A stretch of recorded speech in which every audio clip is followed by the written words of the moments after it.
But you're done back here. I forgot about two. Say, Daddy, chill.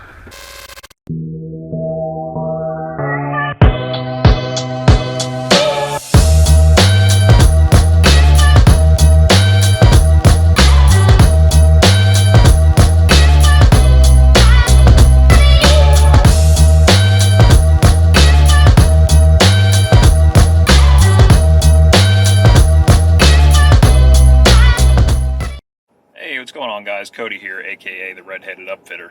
I'd like to welcome you guys to our first episode of Behind the Lights. This series is going to focus on what exactly is involved in turning a consumer vehicle you buy off the lot into a full functioning emergency vehicle, from the lights, sirens, cages, push bumpers, the whole 9 yards. So our first episode today is going to feature a nice 2022 Ford F-250 for the Rochelle Park Police Department. Now this thing is absolutely loaded with lights. I think there's somewhere around 50 light heads going into it, somewhere in that area, including the light bar. It's all going to be controlled by the sound-off signal blueprint system.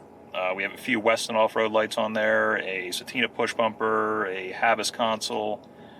So yeah, just make sure you guys like, subscribe, and see you guys at the shop.